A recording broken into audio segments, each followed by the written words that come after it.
Parts Express, the #1 source for audio, video, and speaker building components. Hey, it's Mike from Parts Express, and today we're going to show you how to build a 1/4-inch speaker cable using the Dayton Audio Big Fatty, which allows for a much larger diameter gauge wire to be used, and some high-quality 12-gauge speaker wire. We're going to employ the Dayton Audio Silver Solder, which is highly recommended for audio connections, the GS wire stripper, and the Stahl Tools TCSS soldering station.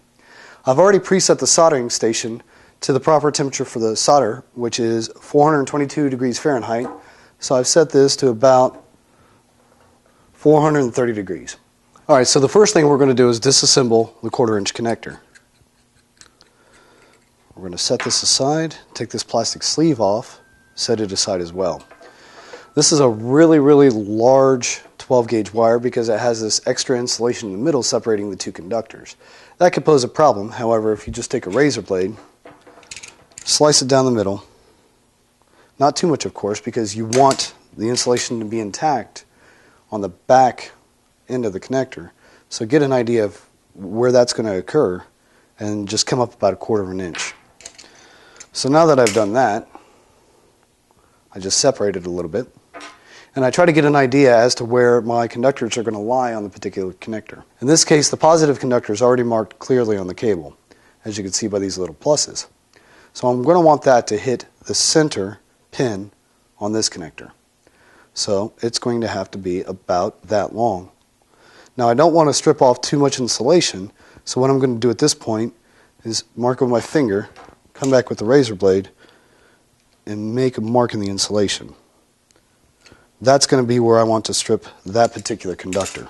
The positive conductor is going to get in the way of the negative conductor if I don't cut the negative conductor back a little. But again, you don't want to cut back too much, so get an idea as to where that's going to occur. And this is the part where you solder the actual negative conductor to. So put the wires back in. You have your positive where it's going to be, and then the negative is going to be right about here. So I'm again marking with my fingers and then making a mark with the razor blade. That's going to be the point at which I actually cut the negative conductor. What makes this wire stripper so unique is the ability to control how much insulation you're stripping.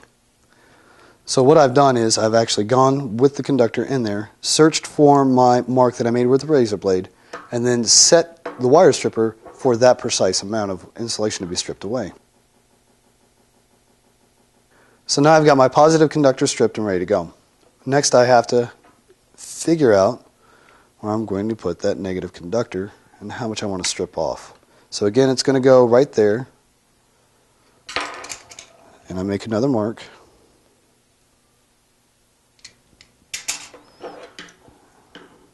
And that's just about where the other one was, maybe a little bit further back.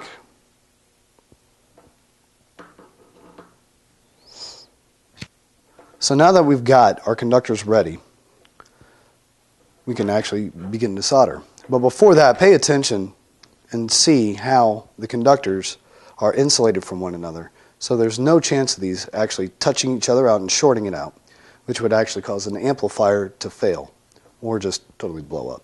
Before soldering the conductors back onto the connector, think about how you took apart the connector and make sure you take the back shell and put it on the cable first.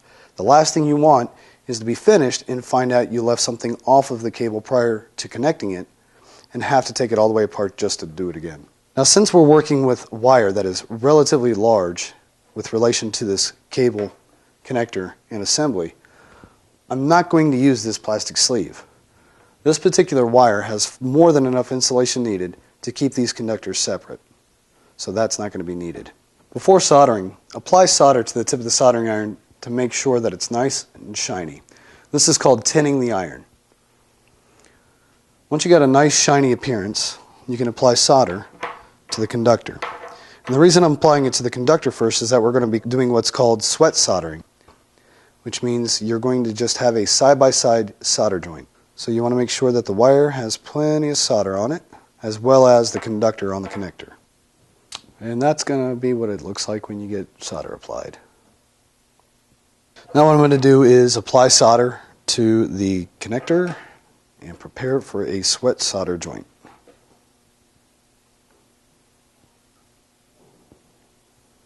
So now I'm going to get the conductors in place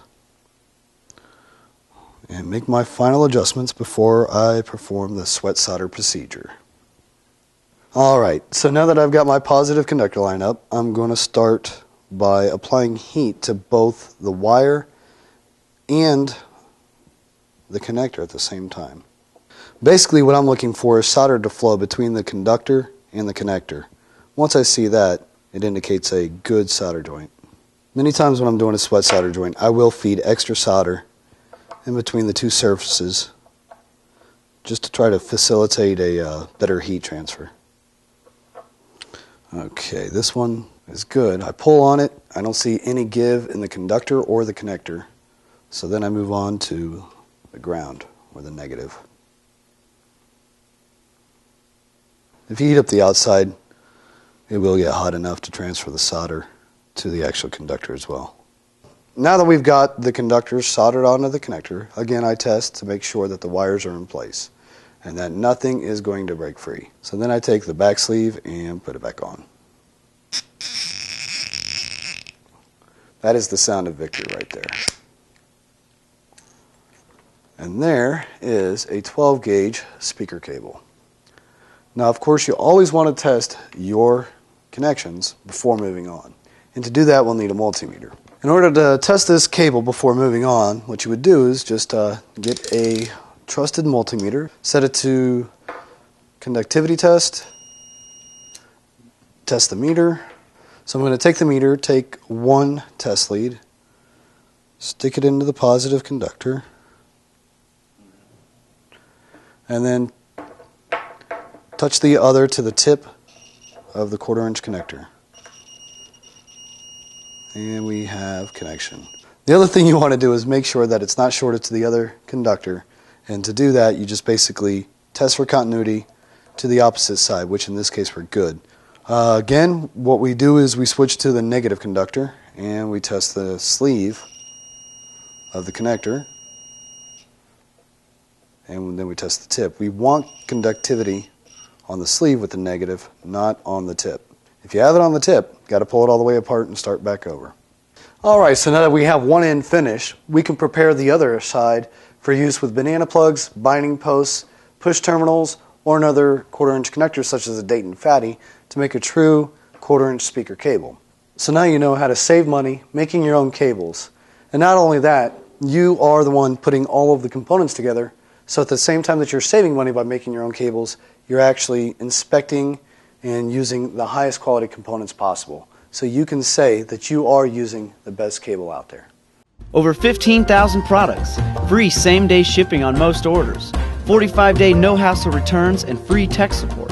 PartsExpress.com, the #1 source for audio, video, and speaker building components.